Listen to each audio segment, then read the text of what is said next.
everyone, my name is Joe and welcome back to another Roblox Theory video. Oh my goodness, guys. Thank you everyone who has been supporting this series. It's not even really like a series. We're not titling these together at all, but I don't know. They're kind of all about one continuous topic, I guess, and that's kind of Roblox Theories. So thank you everyone who tunes in for these. I'm having so much fun learning about history of the game and all that kind of stuff, and we got another juicy story for you today. Remember, subscribe if you haven't already, guys. Our goal, I think, for the whole year is to hit 200,000 subscribers, and considering we're already halfway there, I kind of think we can do it. So be sure to subscribe if you haven't already, and let's go ahead and talk about this spookiness today. So this one rolls back to 2005, the first year of Roblox, and this one's pretty interesting because there's a mix of theory and a mix of realism here, because we don't technically know all the details for this, okay? But it is about a player under the name of QA. I know, I don't know if you want to call him Qua or Que or whatever you want to call him, but his name is QA. And QA has been playing the game ever since the game started up in 2005. Supposedly, he is the only other active player from 2005 other than admin, which was the very first account ever made. And this fascinates me so much because that means he was around for every big hack that ever happened on the game.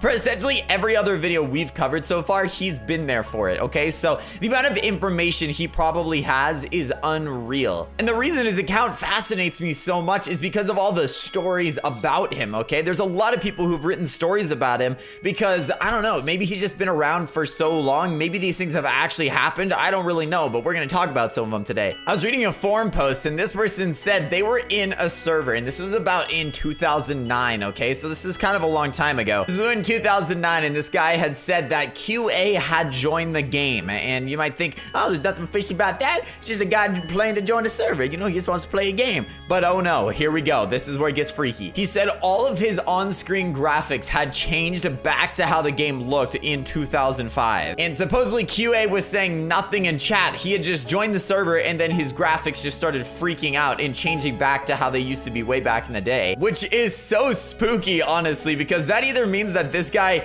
is like an admin and just can like mess up people, like, or that actually did happen and he's just a regular guy, but he has some other kind of ability going on here. Because I just don't know if he wasn't like an admin or something. I don't know what he would have to be able to change someone's graphics like that, okay? That's such like a weird amount. I don't know if it's hacking or I don't know if it's messing with the game, because it seems like it would have to come from the game unless he hacked all the way into his computer, you know? So that's why I feel like he's more like maybe an admin of some kind, and they just don't say anything, and he's just kind of like a secret admin. But supposedly other people have said that he's joined like one-person lobbies, like games that only have one slot in them. Somehow he's joined them and like played with them. And then there was one other article of someone else who said he did the exact same thing with the graphics. So I really do not know what to expect from this, because it seems like the stories are pretty mixed. Surprisingly, he still plays almost every single day. You can go on to his profile and you can see it says online, like, I don't know, a day ago or something, because he plays all the time. And this is scary because if he actually does have those kind of powers to just like actually like mess up your game and stuff, and he plays every day,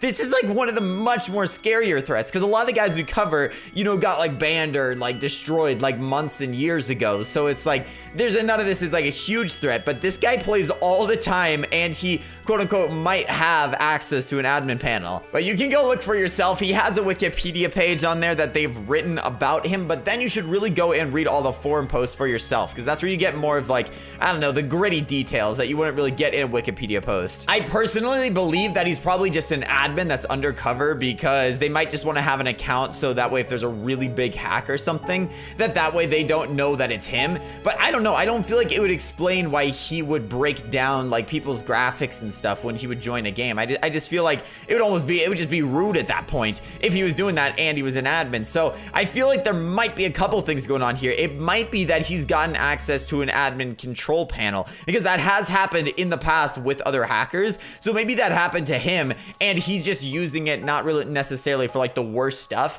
He's just kind of using it for like a little bit of playing around, and then that way he's trying to maybe also not get banned by using it so hard. So he's just trying to cover it up a little bit by only using a tiny bit of power. I'm gonna try to contact QA and see if we can get him in a video. I mean, because if he plays this often, I feel like he might read messages and maybe we'll be able to get him in for like an interview or something. I feel like that would be the coolest thing ever if we actually got like a legendary player into one of our episodes and we actually like could talk about it and see if what are rumors and what's true. Honestly, it's scary that anyone that's not an admin might have access to admin control panels, because we've talked about in the past how insanely powerful this is, being able to do that, okay? Because you'd be able to take down any game, delete anything off the market, you can add anything onto the market. I mean, this is way too much power to give someone who shouldn't be in that position because, you know, they got there from an unfair advantage, okay? That should be given truly only to admins, and that's why this is such a scary thing, because he could just be trying to cover it up and doesn't say anything about it. But I want to hear from you guys. What do you guys think about this guy? I don't know. I thought this is kind of much more like a low-key story to cover, but I don't know. Since we're doing them every day, I want to save some kind of juicy stuff towards the end, so that way, you know, we have some other stuff, and there's a lot of these like smaller stories to cover, so I thought that's what we would cover today. Anyway, that is all for today's theory. If you guys did enjoy, drop a like down below, and be sure to go check out the past episodes. We've posted 3 days in a row of this series. We've done One Times, we've done John and Jane Doe, and we've done one other hacker too. So be sure to go check out the episodes if you haven't seen them already, and I will see you guys tomorrow for another video. See you later, guys.